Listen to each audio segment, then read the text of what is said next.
Hello नमस्ते स्वागत छ तपाईलाई मेरो युट्युब च्यानल टेक्निक ट्याक्टिकमा। आज म आइफोन 13 मिनी ब्लू कलरको अनबक्सिङ गर्न जाँदैछु। मैले चाहिँ अर्डर गरेको थिएँ इभो स्टोरबाट, पोखरा इभो स्टोरबाट। यसमा चाहिँ मैले प्याकेजमा पाएको थिएँ भने एउटा 20 वाटको मोम्याक्सको चार्जर भने यसमा हेरौँ चाहिँ के छ बक्समा। अनि अर्को छ यो चाहिँ मैले छुट्टै किनेको हो 1500 मा स्क्रिन प्रोटेक्टर जुन आइफोन 13 मिनीको लागि। र अर्को छ अहिले यो आइफोन बक्स ब्लू कलरमा, एकदम मन परेको थियो मलाई ब्लू कलरमा आइफोन 13 मिनी। हेरौँ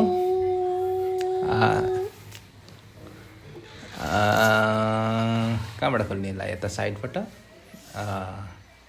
आइफोन 13 ब्लू कलर इभो स्टोरको स्टिकर टाँसेर पठाएको रहेछ। मैले यो माथि खोलेँ, त्यसपछि तलको नि then wow nice nice nice nice nice nice nice या ब्लू कलर यही त ब्लू कलरमा सानो साइजमा एकदम मन परेको थियो मलाई। सानो साइज ठिक्कको हातमा अट्ने भएको हुनाले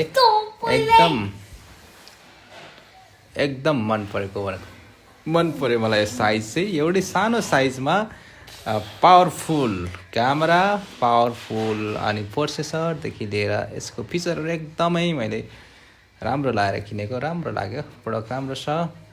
थ्याङ्क यू इभो स्टोर। यो चाहिँ मैले कुरियर मार्फत मगाएको थिएँ। यसको अमाउन्ट पर्यो 1,20,990 रुपियाँ। यसको भिडियोहरू पनि म हाल्नेछु, फोटो क्वालिटी, भिडियो क्वालिटी एकछिनमा म टेस्ट गर्नेछु। अब यसलाई अन गरौँ, अन हुँदैछ। र यत्रो हातमा अट्छ यो, एउटा हातले चलाउन मिल्छ कि यो फोन चाहिँ, एउटा हातले चलाउन मिल्ने भएको हुनाले किनेको मैले सानो पकेट मोबाइल। एउटा सानो साइजमै धेरै कुरा अट्ने भएको हुनाले ल्याङ्ग्वेज के आयो यस्तो। यो 13 मिनी लन्च भएको चाहिँ धेरै भएको छैन, 1 महिना भयो होला। क्यामेरा साइडमा माइक्रोफोन ज्याक सबै उही पुरानै फोन डिजाइनको रहेछ। ठ्याक्क आइफोन 5S बराबरको मोडलको छ साइज। त्योभन्दा अलिकति ठुलो हो स्क्रिन चाहिँ।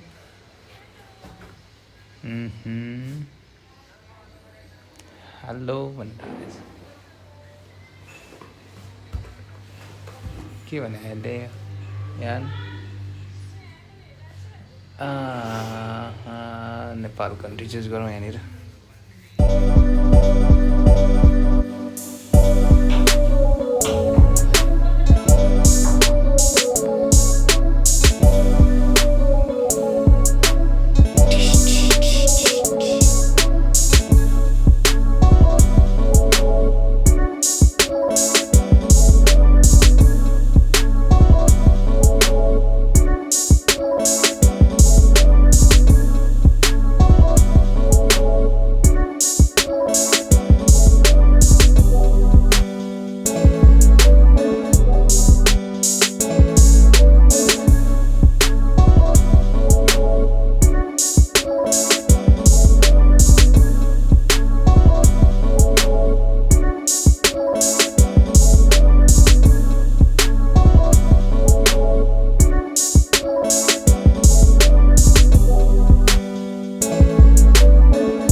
यो नाइट भिडियो यस्तो राम्रो खिच्दो रहेछ। यो मैले मेरो आँखाले यो गाउँ देखाएँ होइन, यो छत देखाएँ, यो छत देख्नु भएको छ नि, तर क्यामेराले देखाइदियो यस्तो हुन्छ। अनि 4K मा खिचिरहेको छु यो मैले, यो भिडियो 4K मा खिचिरहेको छु।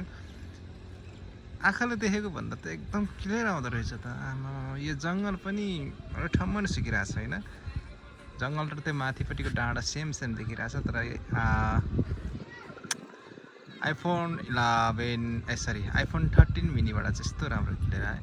जस्तै यो लाइट भएको छ, अल्फा पनि आँखाले एकदम मधुर देखेछ। तर ओ माई गड क्यामेरा चाहिँ राम्रो रहेछ है, तर क्वालिटी खै कस्तो क्वालिटी ठिकै होला। यो एकदम लाइट चाहिँ खतरा हुँदो रहेछ नाइटमा पनि। अहिले चाहिँ यो नजिकको भयो, नजिकको यो फलाम हल्का खिया लागेको छ, नाइटमा यस्तो राम्रो आयो। अनि मेरो यो छतमा कपडा सुकाएको छ, आँखाले देखेन तर यस्तो कम लाइट पनि यस्तो क्लियर। ओ माई गड लै खतरा रहेछ है, हिल्टेङ देखिरहेछ। माथिको आकाश हेरौँ न, आकाश निक्लिरहेकै राति नै। अहिले फोकेमा खिचिरहेको छु मैले, अलिक गाडी आइरहेको छ। यो देखेको चाहिँ बन्दीपुर डाँडा। अहिले रातिको अहिले यो जाडो महिना छ, अहिले 7 बज्यो, 7:30 भइसक्यो। यतिखेर पनि यति राम्रो गाउँ देखिरहेको छ। माथिपट्टि आँखाले देखेको छैन तर फनी यो फोनले चाहिँ राम्रो देखाउँदो रहेछ। Okay thank you. अहिले चाहिँ यो भिडियो 4K 60मा नाइटमा अहिले 8 बजेको छ। यो गाउँ हो, बन्दीपुरको माथि डाँडा देखिएको छ। अहिले मैले भानुबाट खिचिरहेको छु। यो 4K अहिले 60मा खिचिरहेको छु मैले अहिले। कस्तो राम्रो आउँदो रहेछ नि त क्यामेरा त। ओ माई गड छिटो घुमाएँ मैले, छिटो घुमाएँ।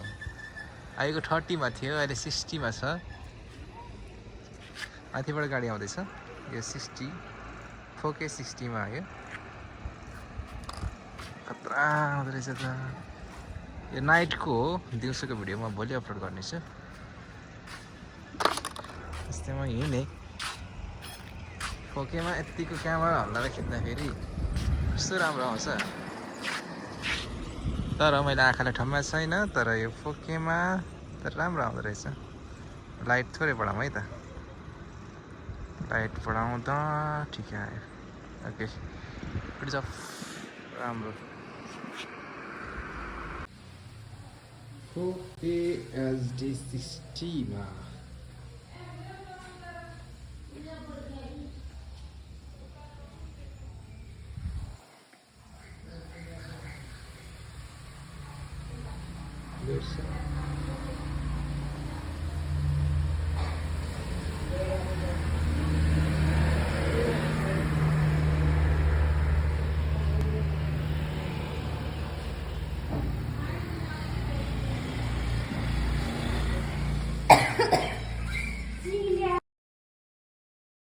म अहिले सिनेमेटिक भिडियो मैले युज गरिरहेको छु। अहिले रातिको 7:30 8 भइसक्यो। खासै केही ठाउँमा होइन, तर क्लियर चाहिँ क्लियर छ है। यसले चाहिँ फोकसिङ गर्दो रहेछ सिनेमेटिकमा चाहिँ। आफूले कहाँ फोकस गर्ने, जस्तै मैले यो अगाडिको गाडीले फोकस गरेँ।